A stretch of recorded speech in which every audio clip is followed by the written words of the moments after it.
오늘 80이 넘은 장모 중증 치매를 앓고 있다고 밝힌 바가 있었는데요. 요양원으로 찾아갔습니다. 근데 여기에 박철민 연기자가요. 예상 못했던 고백을 했다고 하는데요. 어떤 내용일지 함께 보시겠습니다.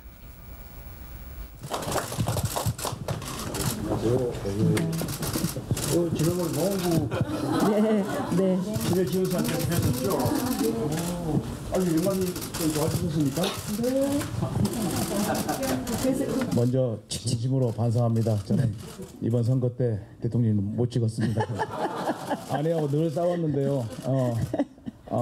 끝나고 나서 한 2주일 만에 제가 술 한잔 먹고 여보 당신의 선택이 멋졌어, 훌륭했어 인정하고 사과했었습니다. 치매 국가 책임제를 제가 공약을 했거든요. 저도 저희 집안 가운데 아주 심하게 치매를 앓고 계신 어르신들이 계셔서 얼마나 이게 치매가 힘든 병인지 잘 알고 있습니다.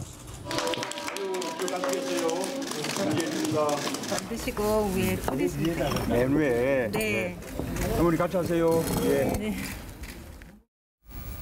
긴 치매에 효자 없다는 말까지 참 많은 분들이 가족으로 함께하면서 고충을 안고 있는 그 치매 아니겠습니까? 김정수 여사의 어머니가 그러니까 중증 치매인 셈인데 유독 사위는 알아보신다고요? 네, 그렇습니다. 그 문재인 대통령이 그 후보 당시에 약속했던 부분이거든요. 이 네. 치매는 국가가 책임지겠다. 나중에 알고 보니까 저런 좀 사연이 있었더라고요. 장모님도 중증 치매로 고생을 하고 있다. 그렇지만 다행히도 자신은 알아본다라는 어떤 김정숙 여사의 이야기가 있었고요. 네. 그래서 아마 남편이 이 치매는 국가가 책임진다라는 이야기를 하지 않았나라고도 이야기를 해서 상당히 고맙다라고 그 지난 2월에 MBN에 나와서 네. 이야기를 했었습니다. 사실 문재인 대통령이 후보 그 선거 과정에서 그 혹시 본인이 치매에 걸린 것 아니냐라는 오해를 받을 정도로 이 치매에 굉장히 애착을 가졌었어요. 이 치매는 반드시 국가가 책임지겠다고. 아마 그런 부분들이 아마 내재돼 있지 않았나 김정숙 여사의 말로서 아마 지금 확인이 되고 있는 부분입니다. 문 대통령과 치매가 전혀 관계가 없는 것으로 일단은 규정이 다 끝난 사안이긴 하지만 워낙 가족이 겪었던 고통이기 때문에 치매 공약 이제 꼭 지키겠다 나선 게 아닐까 싶습니다. 그러니까 사실 그 치매 환자를 가족으로 둔 그 가족들을 보면 네. 뭐 이런 최근에 이런 사건들도 꽤 많이 있어요. 뭐 아들이 뭐 간병을 하다가 뭐 치매 어머니를 죽이고 나서 뭐 1년 후에 다시 돌아오고 뭐 이런 그랬죠. 경우들 많이 있었거든요.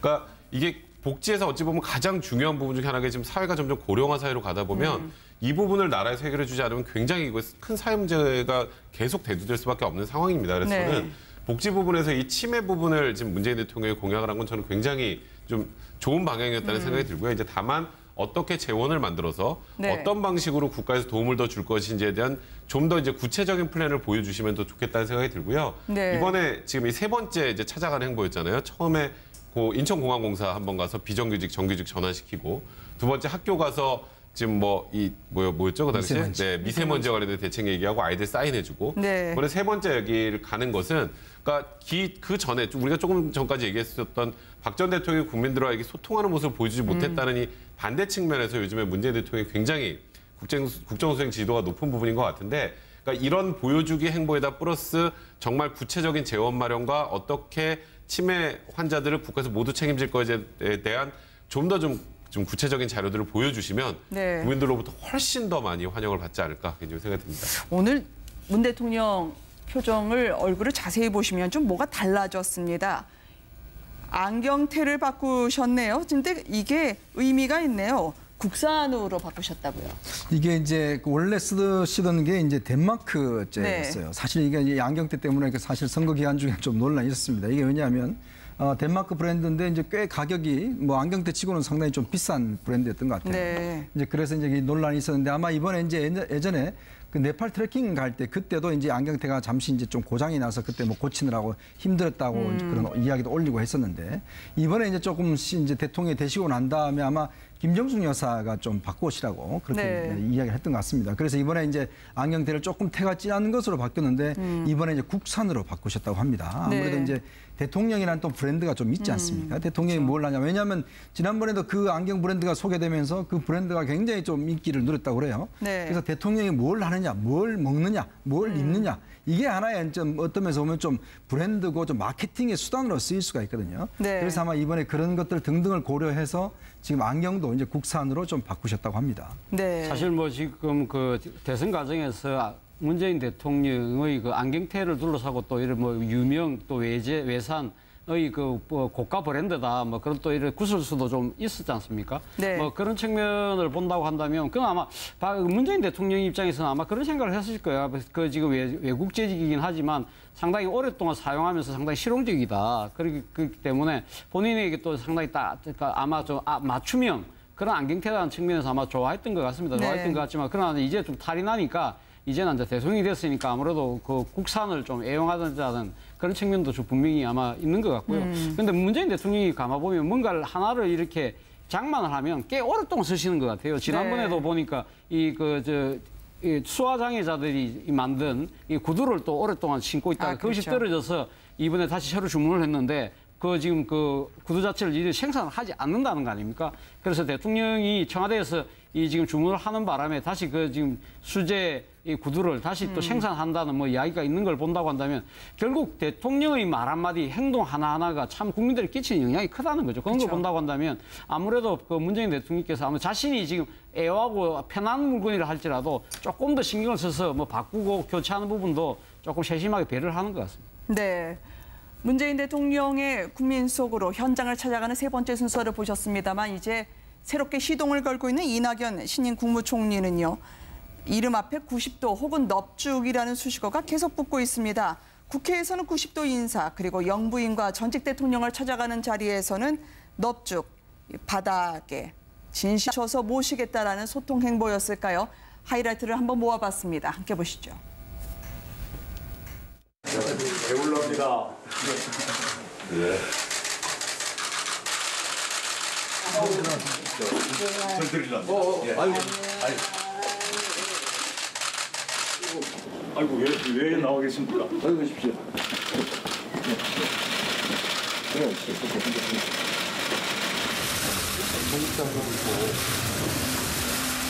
제가 귀한 총리가 오셨으니까 의자를 빼드리겠습니다. 격려와 박수를 한번 보내드리겠습니다.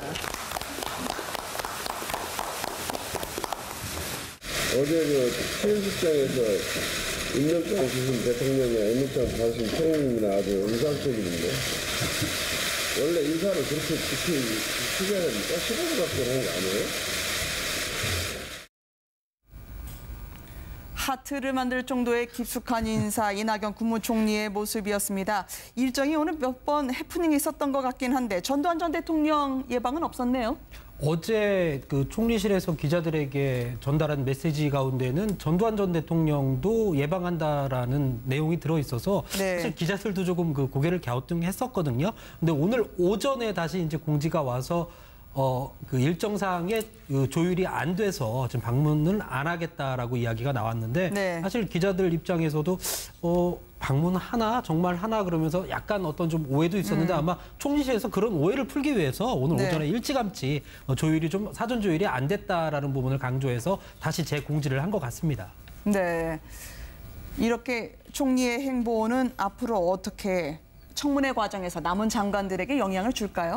지금 일단 뭐 이낙연 총리가 일단 통과는 됐습니다만은 네. 결국 자유한국당이 일단 이 상황을 근거로 해서 지금 현재 여야정 협의체도 거부하고 있고 사실 이제 만나지도 않고 있지 않습니까? 네. 아무래도 그렇다면 이제 이낙연 총리가 해야 될 일이 굉장히 많은 것 같습니다. 일단은 야당과의 소통 통로를 푸는 게 굉장히 중요하겠죠. 네. 일단 자유한국당은 어떻게든 간에 다시금 여야정 테이블로 이제 끌고 오는 것 자체가 중요할 거고 그리고 지금 이제 본인이 대통령도 이야기했지만 헌법상 권한을 다 주겠다고 이야기했지 않습니까? 그쵸. 그게 뭐냐면 임명제청권과 해임 건의합니다.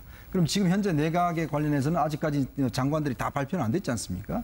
그 내각 인사를 과연 어떻게 할 것이냐. 지금 현재 뭐 김상조 후보자 오늘 청문회를 했습니다만은 또 강경화 후보자도 상당히 국회에서 지금 반대를 하고 있는 상황이기 때문에 네. 이 고비를 어떻게 넘기냐가 제일 중요할 것 같고 일단 내각 진영을 지금 짜는 것에 상당히 중요할 것 같습니다. 거기에서 본인이 얼마만큼 본인의 입김을 이야기할 것인가. 본인 주장대로 할 것인가. 이게 상당히 좀 중요할 것 같아요. 그래서 네. 지금 어떤 면에서 보면 이낙연 후보자는 빠른 시간 안에 어떤 야당의 어떤 설득, 야당의 어떤 테이블을 끌어오는 거 이게 가장 지금 중요한 의미인 것 같습니다. 네. 사실 뭐 이낙연 총리 입장에서 보면 야당과의 협치의 뭡니까 틀을 본인이 만들어낸다는 것도 상당히 중요한데요. 저는 네. 봤을 때 저렇게 낮은 자세, 겸손한 자세 자체가 아마 지금 청문회에 임하는 장관 후보자들한테도 미치는 영향이 꽤 크다고 봅니다. 이 장관 후보자들 지금 2명 같은 경우는 상당히 지금 많은 의혹이 쌓여 있는데 오늘 보면 김상조 후보자 같은 경우도 상당히 국민의 눈높이에 지금 낮은 자세를 보여주는 그런 모습들이 결국 네. 이낙연 그 총리가 보여주는 모습에 나름대로 영향을 받은 것이 아닌가 하는 생각이 듭니다. 바닥을 다지고요. 청와대에서는 이제 남은 강경화 장관 후보자까지 외교부가 제대로 대응하지 못해서 문제를 키우고 있다라고 질타한 것으로 전해지고 있습니다. 다지기 행보가 이제 청와대와 이낙연 국무총리 함께 이뤄질 것 같은데요. 이 와중에 빈틈을 메워주겠다. 약속 행보로 다니는 김정수 여사.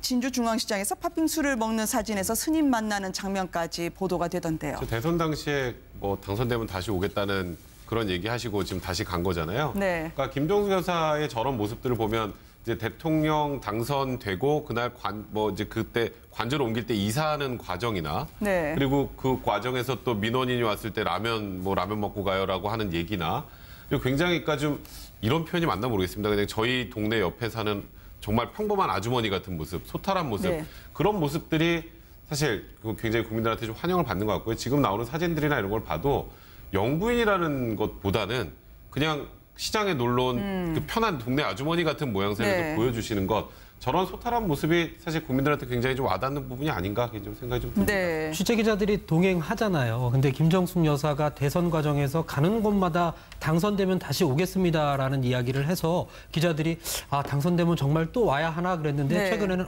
정말 또 같이 갔구나 이렇게 이야기를 한다고 합니다. 네. 아니 언제 밥 한 번 먹어요라는 말처럼 지키기 어려운 게 당선되면 또 오겠습니다. 아니겠습니까? 그렇죠. 그러니까 김정숙 여사가 본인이 대선 과정에서 했던 약속을 지키는 거 정말 저는 상당히 보기 좋다고 생각합니다. 그런데 문제는 이 대선 과정에서 만난 사람들이라는 것은 상당히 한정된 범위 아니겠습니까? 네. 저는 뭐 김정숙 여사의 저런 이 서민들 속으로 서민의 삶 속으로 들어가는 모습들이 좀 더 행동 반경을 넓혀서 좀 우리 사회에 그늘지고 또 어려운 사람들을 좀 더 보듬고 껴안고 실상을 아는 그런 걸 좀 알아서 대통령이 전달하고 이것이 국가 정책으로 반영될 수 있는 그러한 이 내조자의 모습을 끝까지 지켜나가길 좀 바랍니다.